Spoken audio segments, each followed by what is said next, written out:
தாயகம் நியூஸ் நேயர்களுக்கு வணக்கம். இன்றைய மதிய நேர பிரதான செய்திகள். முதலில் தலைப்புச் செய்திகள். மின்கட்டண திருத்தத்திற்கான திகதி அறிவிப்பு. வாகன விலைகளில் ஏற்படவுள்ள மாற்றம் வெளியான தகவல். இலங்கை கல்வித்துறையில் ஏற்படவுள்ள மாற்றம் மாணவர்களுக்கு மகிழ்ச்சி தகவல்.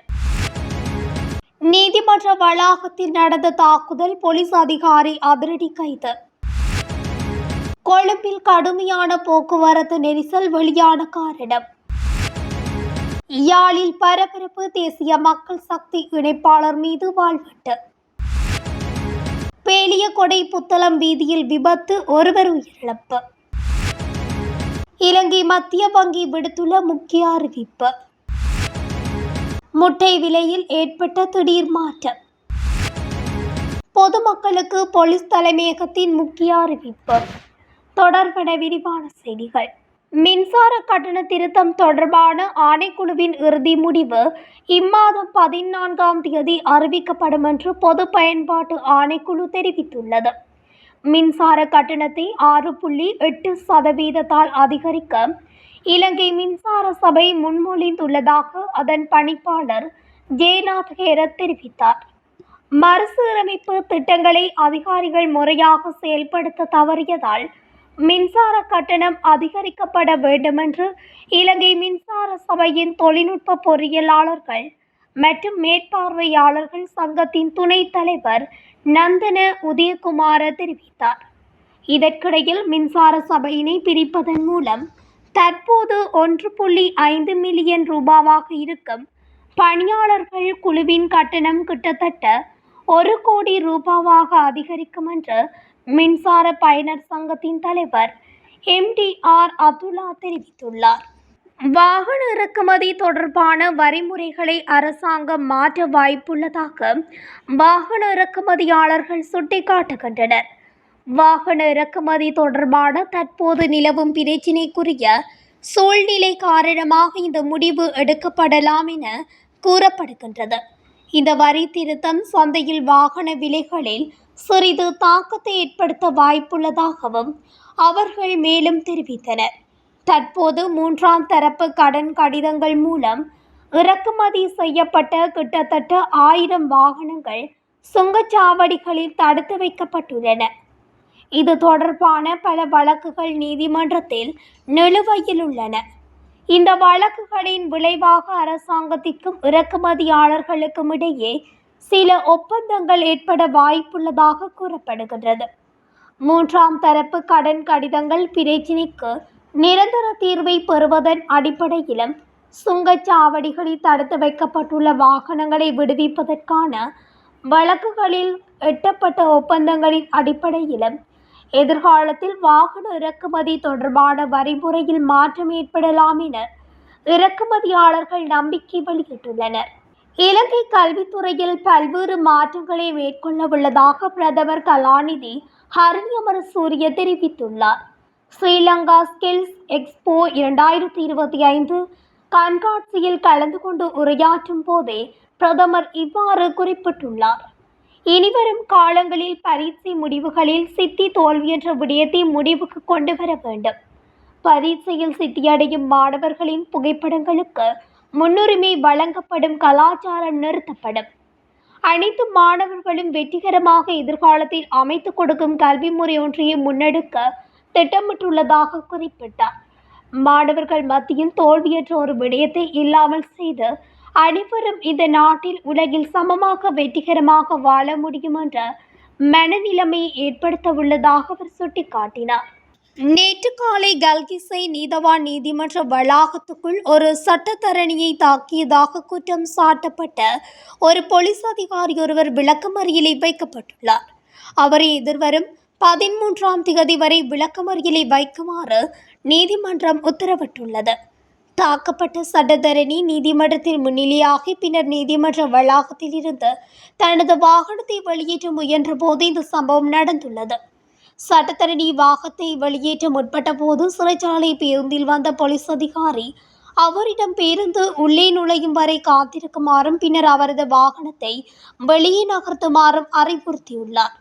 அதனைத் தொடர்ந்து இருவருக்கும் இடையே வாய்மொழி பரிமாற்றம் ஏற்பட்டு பின்னர் அது உடல் ரீதியான வாக்குவாதமாக மாறியுள்ளது.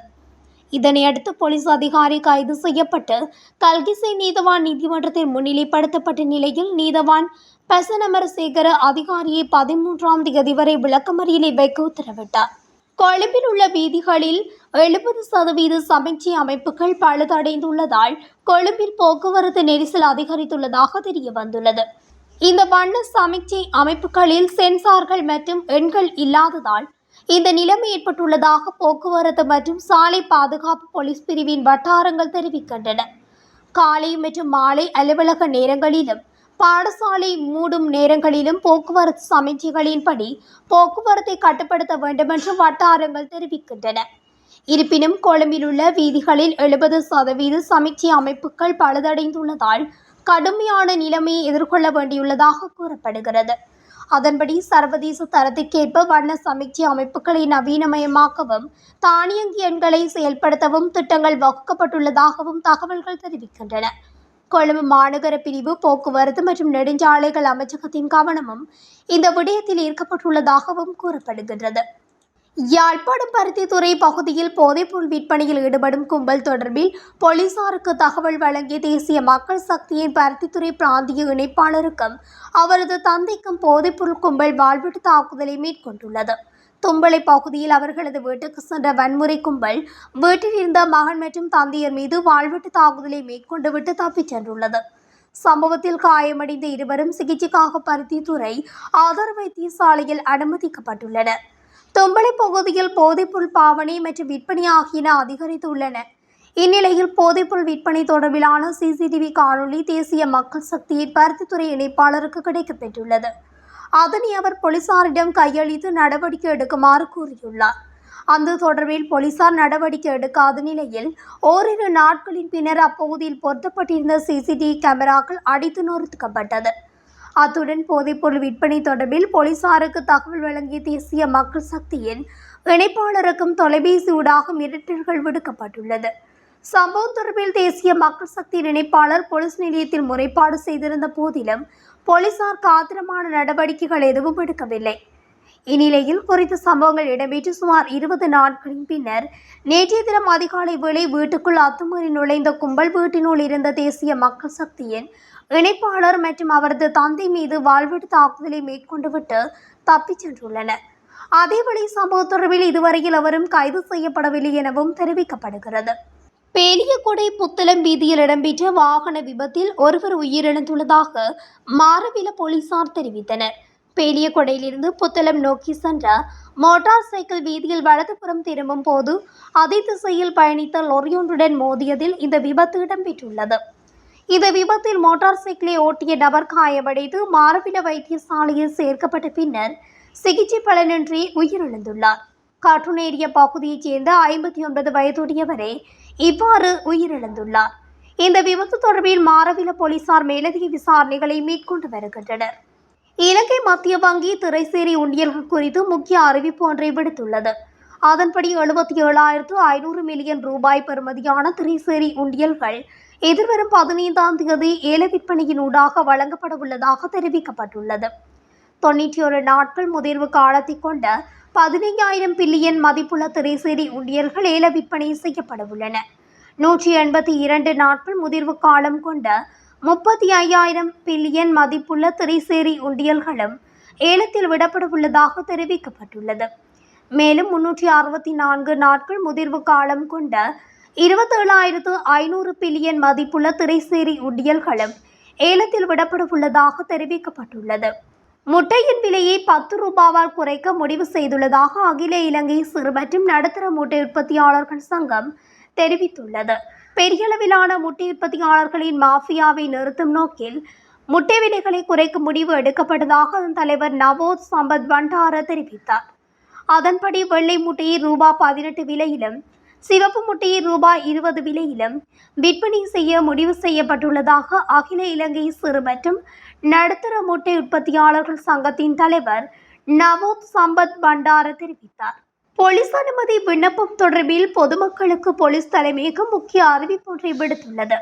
அதன்படி இந்த விண்ணப்பத்திற்கான இணையவழி முறை தொழில்நுட்ப கோளாறு காரணமாக செயலிழந்துள்ளதாக போலீஸ் தலைமையகம் தெரிவித்துள்ளது. போலீஸ் அனுமதிக்கான விண்ணப்பங்கள் இணையவழி முறை மூலம் மட்டுமே மேற்கொள்ளப்படுகின்றன. இவ்வாறான சூழலில் இணையவழி முறை நேற்று அதிகாலை முதல் தொழில்நுட்ப கோளாறு காரணமாக செயலிழந்துள்ளது. இலங்கை போலீஸ் தற்போது இந்த செயலிழப்பை சரி செய்யும் பணியில் ஈடுபட்டுள்ளதுடன் விண்ணப்பதாரர்களுக்கு ஏற்பட்ட சிரமத்திற்கு வருத்தம் தெரிவித்துள்ளது. தொழில்நுட்ப கோளாறை சரி செய்தவுடன் மீண்டும் அறிவிக்கப்படும் என போலீஸ் தலைமையகம் தெரிவித்துள்ளமை குறிப்பிடத்தக்கது. இத்துடன் தாயகம் நியூஸின் இன்றைய மதிய நேர பிரதான செய்திகள் நிறைவடைகின்றன. தொடர்ச்சியாக செய்திகளை அறிந்து கொள்ள தாயகம் நியூஸுடன் இணைந்திருங்கள். நன்றி, வணக்கம்.